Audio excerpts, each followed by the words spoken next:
On August 28, 2013, a young man named Bryce Laspisa left Sierra College, where he was attending as a sophomore. Bryce was heading to his parents' home in Laguna Niguel, which should have only taken a few hours. He had just gone through a breakup and had told his mother that he had a lot to talk to her about. Just after 2:00 a.m. on August 30th, 2013, he called his mother to tell her that he was pulling off Interstate 5 in the Sierra Pelona Mountains to rest. This would be the last time anyone would see or hear from Bryce Laspisa. I'm Ashton, and welcome to the Haunted Corner.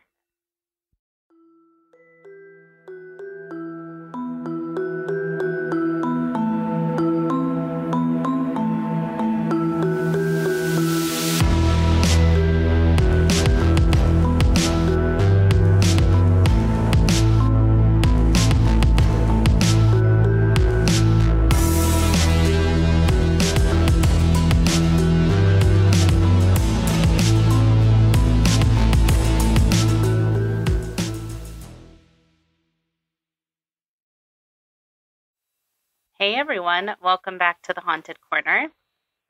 This week I have a missing persons case to discuss with you, and this one is super wild and really sad. This is the disappearance of Bryce Laspisa.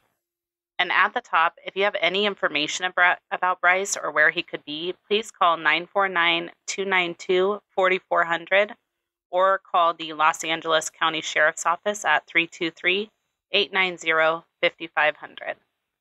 Let's get into it. Bryce Laspisa was born in Illinois on April 30th, 1994, to parents Mike and Karen Laspisa. He grew up in Naperville and graduated from Naperville High School in 2012. After he graduated from high school, the family relocated to Laguna Niguel, California, and that fall he started at Sierra College. Bryce was a really good student. He was on the dean's list. He was very creative and artistic, loved photography. He was studying industrial and graphic design and had lots of friends. He had a typical home life and was really close with his family. He was described as really kind and loving by his friends and family, and he seemed like an all-around normal, fun kid. From all reports, his freshman year of college went really smoothly. He met his roommate, Sean Dixon, and the two became really close friends. And he also met a girl named Kim, and the two began dating.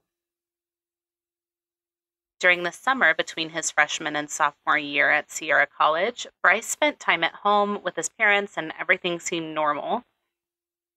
His parents claimed that they didn't notice anything out of the ordinary with Bryce, which, to be fair, if something was wrong, it's possible he just didn't want to share it with them. But according to them, everything was good. Bryce was looking forward to going back to school. He had gotten a campus apartment with his roommate Sean for their sophomore year, and everything seemed to be looking up. But within the first 2 weeks of the school year, both Kim and Sean began to notice really distinct changes in Bryce's behavior and his personality. Kim said that Bryce told her he was taking Vyvanse, which is a drug that's usually prescribed for treating ADHD. It's a pretty serious drug and can cause dependency issues when it's misused. His roommate Sean also said that Bryce began to drink a lot. Every day, a lot. And one night he stayed up all night drinking. Which is like, he's a college kid, but come on. Like, that was not normal for Bryce, according to his friends. Something seemed to have quickly changed with Bryce. But what was it? On August 26th, 2013, Bryce attended his courses and he spoke to his mom, Karen, on the phone. She claimed they had a good conversation and he seemed to be doing fine. But the next day, out of the blue, Bryce's girlfriend Kim received a text message from him saying that she would be better off without him. Now, this is always a concerning statement to hear, or read in this case.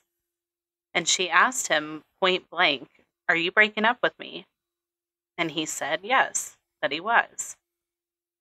So just like that, he broke up with his girlfriend of over a year via text message. Kim actually went over to Bryce's apartment at that point to talk about the breakup and hopefully smooth things over, which they ultimately did, but Kim couldn't help but notice that Bryce was still behaving really strangely. On August 28th, Sean called Bryce's mom, Karen, telling him that he was concerned about Bryce's behavior. Bryce had given him his Xbox as well as a pair of diamond earrings that were belonging to the family. And he sent him a text message that said, quote, "I love you, bro. Seriously, you're the best person I've ever met. You saved my soul," end quote. Later that day, Bryce went over to Kim's apartment to discuss their relationship and to end their relationship once again. And Kim was really concerned about Bryce at this point. Bryce then called his mom, and Kim told Karen that she was really worried about Bryce because he's still acting really strangely. Kim tried to take Bryce's keys away from him because she was convinced that he shouldn't be driving in the condition that he was in. Bryce got on the phone with his parents and insisted that he was fine and that he wanted to go home. He made it seem like Kim was upset about the breakup and was holding on to his keys because of that, when really she was genuinely concerned about Bryce and didn't want him to get behind the wheel in that state. So Karen asks Bryce on the phone, like, "Are you okay? What's going on? Why don't I fly up there tomorrow and we can get to the bottom of things?" And Bryce told her, "No, don't make any flight plans until we've talked. I have a lot to talk to you about." That's what he told her. So Karen was like, okay. She asked Kim to give Bryce his keys back, and he left her apartment at 11:30 p.m., which sucks, honestly, because the what ifs will come into play here. What if Kim and Sean were both right? Something was going on with Bryce. The two people who were closest to Bryce at that time were both very concerned about his well-being, and they voiced these concerns and were both seemingly kind of dismissed by the parents. I'm not judging his parents because who knows what I would do in this situation, but a lot of people do. And, this whole event flipped their worlds upside down, and I'm sure if they could go back and do things differently, they would. It just sucks all around. So Bryce leaves Kim's apartment at 11:30 p.m., and it should take him about 90 minutes to drive back to his apartment, which is where everyone assumed he would be going when he left. But Karen gets a call from Bryce around 1 o'clock a.m. She assumed he was back at his apartment by that point, but he wasn't. And according to phone records, he was located about an hour south of Rockland, which is the opposite direction of where his apartment was. So that was really strange.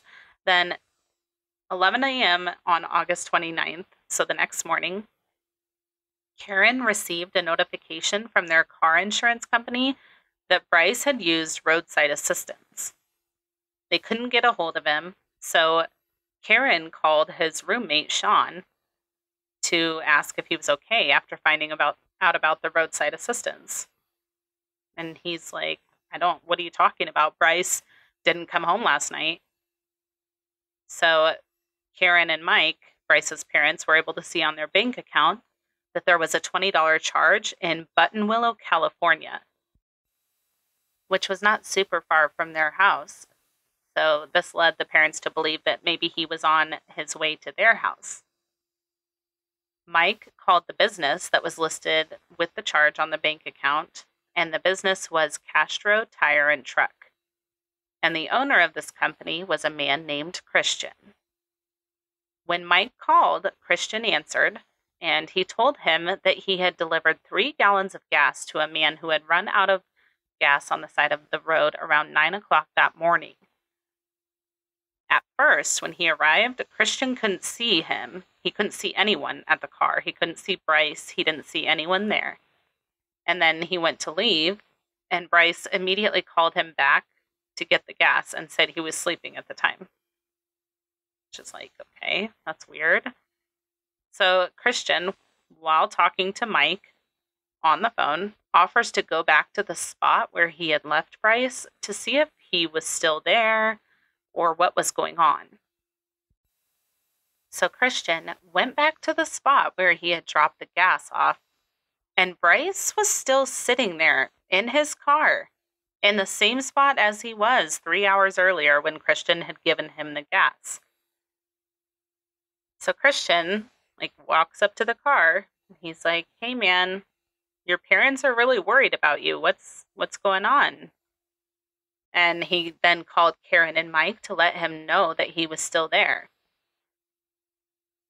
Bryce got on the phone with his parents and they asked him what was up. Like, "Hello, are you okay?"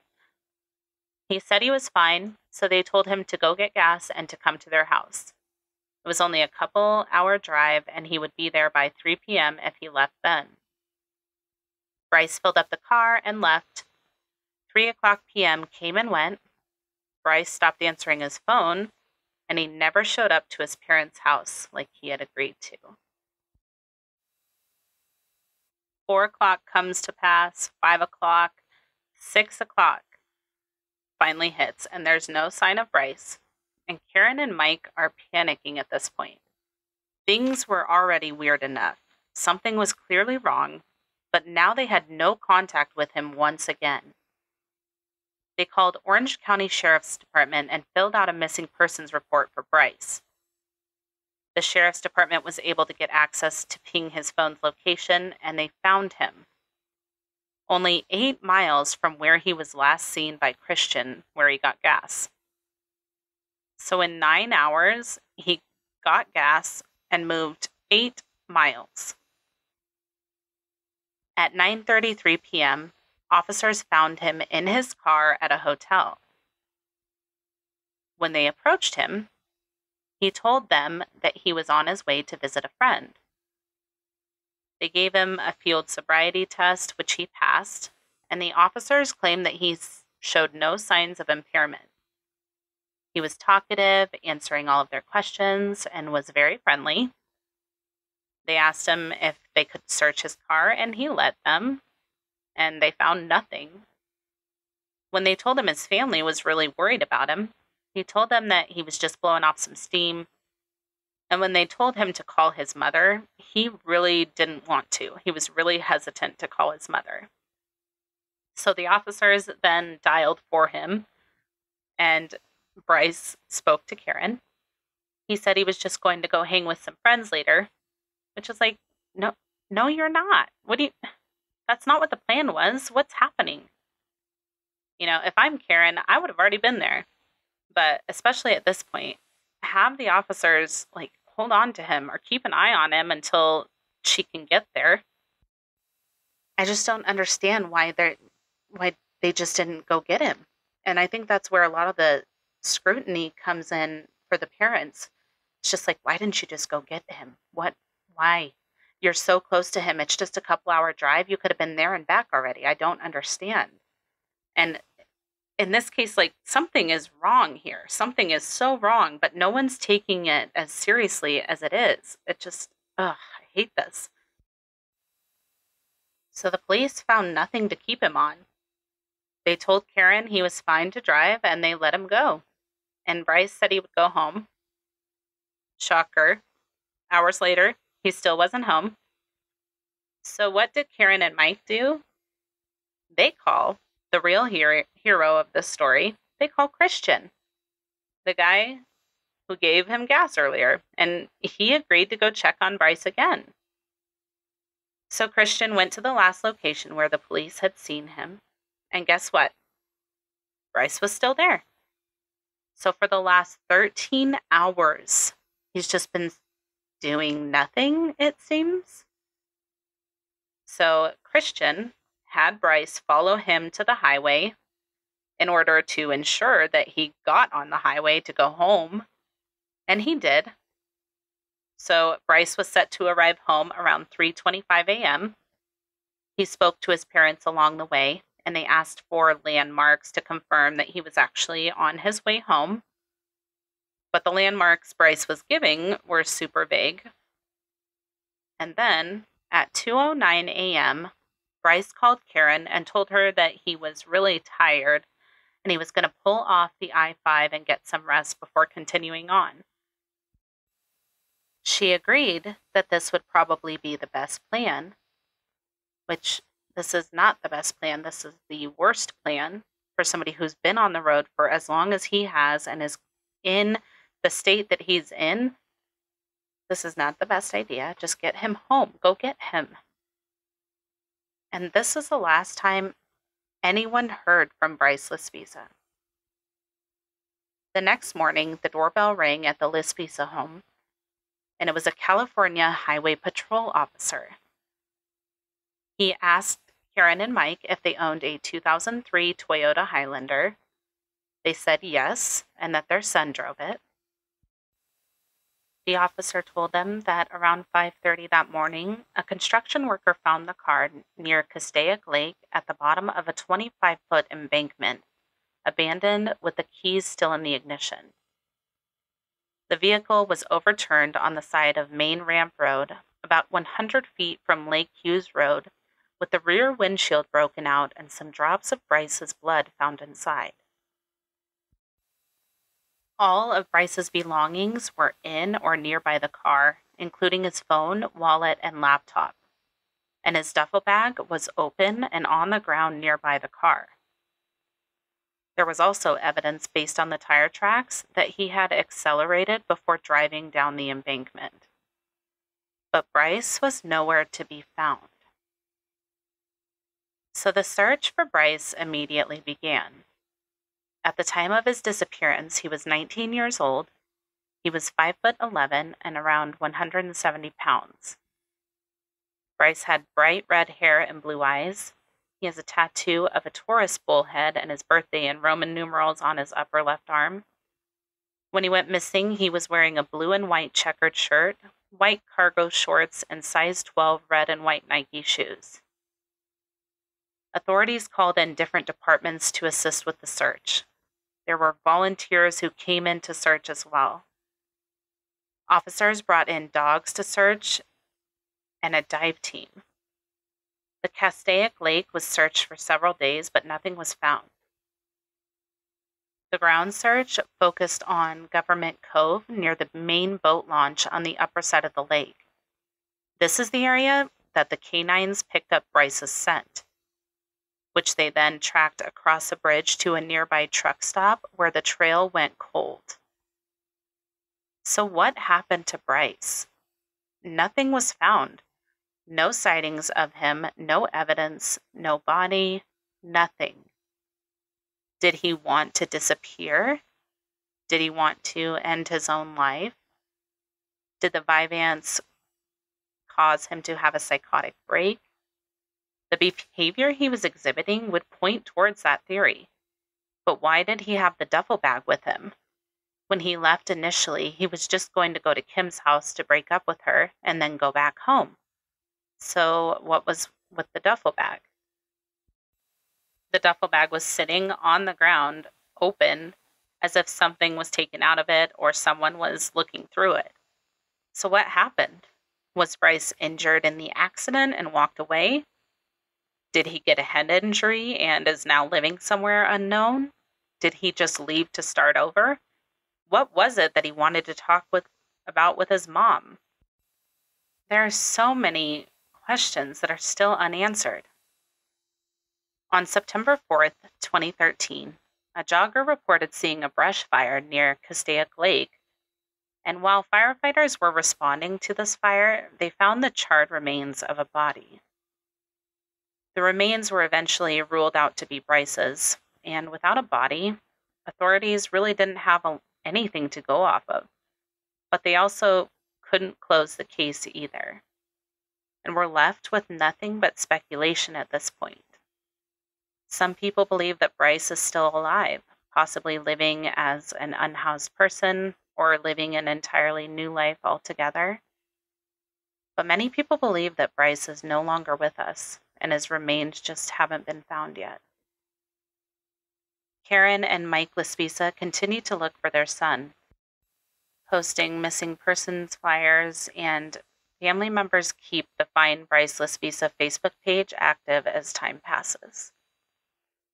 It's coming up on the 10th anniversary of his disappearance, and I hope that one day this mystery is solved for Bryce and for his friends and family. If you have any information about the disappearance of Bryce Laspisa, please call 949-292-4400 or call the Los Angeles County Sheriff's Office at 323-890-5500. Thank you for tuning in today. I hope you enjoyed the episode. I'd love to hear what you think happened to Bryce Laspisa, so let me know on our social media accounts, or you can email me at thehauntedcorner@gmail.com. The sources for today's episode will be listed in the show notes and also on the blog post for the episode at www.thehauntedcorner.com. Check out the other episodes of The Haunted Corner available now wherever you listen to your favorite podcasts and also on YouTube, with new episodes dropping every Monday and Thursday. If you're enjoying the podcast and would like to share your support, head on over to Patreon. You'll have access to the exclusive Patreon-only episodes, early and ad-free access to episodes, plus so much more. Head on over to patreon.com/thehauntedcorner to join now. Follow us on social media at The Haunted Corner on Instagram, Facebook, YouTube, and TikTok. If you're enjoying the podcast, be sure to tell a friend. If you have a case suggestion or a correction to share, please send it to thehauntedcorner@gmail.com or submit it through the website. Until next time, be kind and take care of yourselves, and we'll see you soon. Bye.